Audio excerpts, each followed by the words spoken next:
নমস্কার। আপনারা এমনি শুনে নিয়েছেন যে ভারতবর্ষে মোদি অমিত শাহ এসে বলে যে 400 পার। আমি বললাম পকার পা। আপনারা ইতিমধ্যে জেনেছেন যে আমাদের এখানে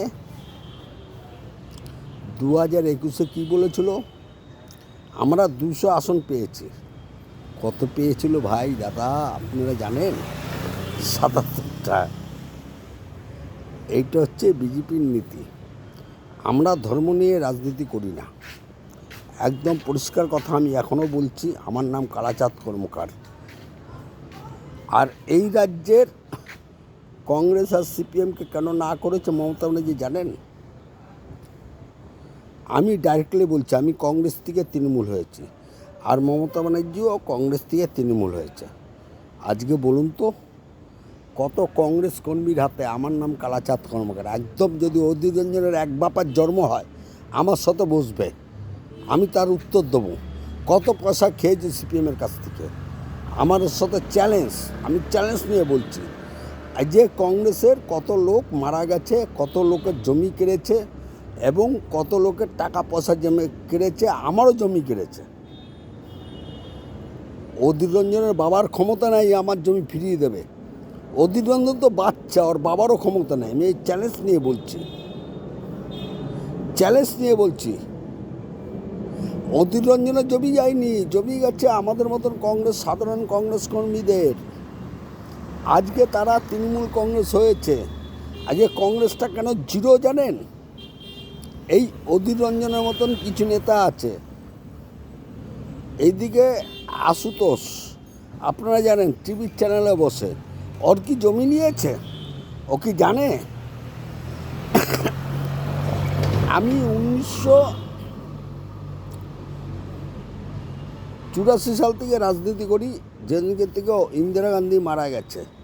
যে কোনো ভুলবশত আমার একটা চ্যানেল ছিল, আমি যাদবপুরে থাকি, আমার বিশাল একটা চ্যানেল ছিল। আমি বিশাল একটা ইন্দিরা গান্ধীর জন্য মিছিল করেছিলাম। সিপিএম আমাকে বাধ্য করেছিল, আমাদের ছেলেরা সব কংগ্রেসে চলে গেছিল। আমিও কংগ্রেস করি। কেন?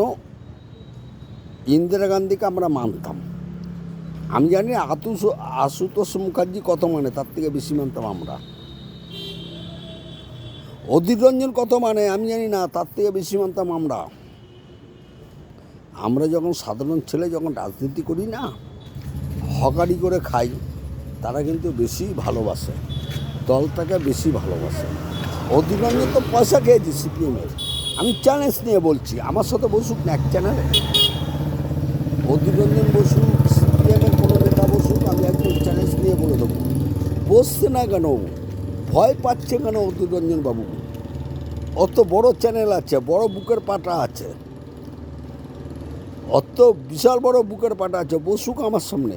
আমি বলে দেবো কত পয়সা, কত কংগ্রেস কর্মী মারা গেছে, কত কংগ্রেস কর্মীর ঘর জমি কেড়ে নিয়েছে, অধীর রঞ্জন বলতে পারবে না। চ্যালেঞ্জ নিয়ে বলছি আমি এখানে, একদম চ্যালেঞ্জ নিয়ে বলছি। আমার নাম কালাচাঁদ কর্মকার। আমাকে গড়িয়াটা বা নিউ গড়িয়া গেলে আমাকে পাবেন। আমি গড়িয়াটা হকারি করে খাই ভাই, সত্যি কথা, আমি হকারি করে খাই।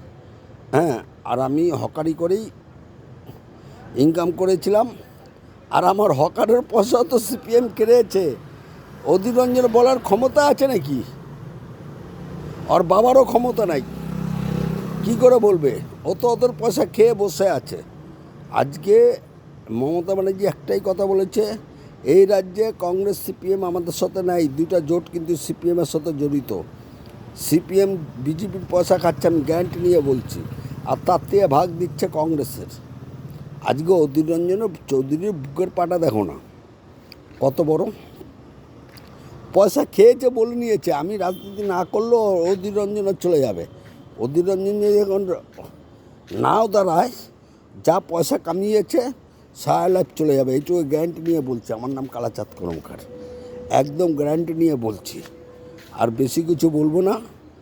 আমাদের আপমর বাঙালি, আমরা যারা বাঙালি, পশ্চিমবাংলা বাঙালি, এখন যারা ভোট আছে সবাই তৃণমূলকে দেবেন।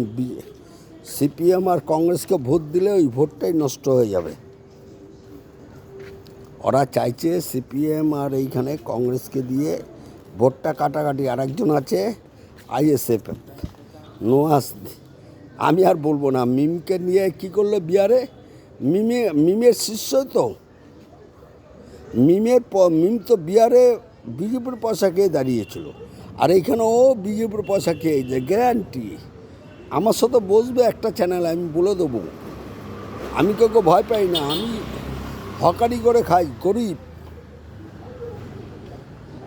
আমি বহুত গরিব, কিন্তু আমি হকারি করে খাই, আমি ভয় পাই না। একদিন আসবে, বলে দেবো জয় হিন্দ জয় বাংলা। 1 তারিখে সবাই তৃণমূল কংগ্রেসকে ভোট দেবেন। আমার এইটুকু আবেদন। আমার নাম কালাচাঁদ কর্মকার। মমতা ব্যানার্জি আপনাদের সুরক্ষা দেবে। যদি কোনো দিন মমতা ব্যানার্জি ভারতবর্ষের প্রধানমন্ত্রী হতে পারে, বাঙালি প্রধানমন্ত্রী হতে দেবে কিনা আমার এইটুকু গ্যারান্টি।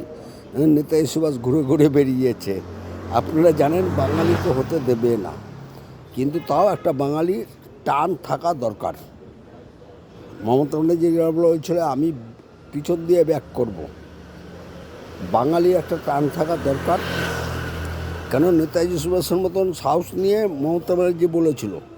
আজ নেতাজি সুভাষকে কেন হতে দেয়নি জানেন? বাঙালি প্রধানমন্ত্রী হলে সবথেকে লস কিন্তু ওদের। বাংলা যেটা বলে দিল্লি সেটা ভাবে। এটা মমতা ব্যানার্জির কথা না, এটা আমারও কথা না, এটা অন্য লোকের কথা। ঠিক আছে, আমি বেশি কিছু বলবো না। আপনারা 25 তারিখ আর 1 তারিখ ভোটটা কিন্তু ভেবে চিন্তে দেবেন, যাতে মমতা ব্যানার্জি জিতে বাংলার উন্নয়ন হবে। এইটুকু গ্যারান্টি দিয়ে বলতে পারি। আমার নাম কালাচাঁদ কর্মকার, আমাকে পাবেন সবসময়। আমার এখানে ফোন নম্বরও আছে, আমার অ্যাড্রেসও আছে। ঠিক আছে, জয় হিন্দ জয় বাংলা, বন্দের মাতরম।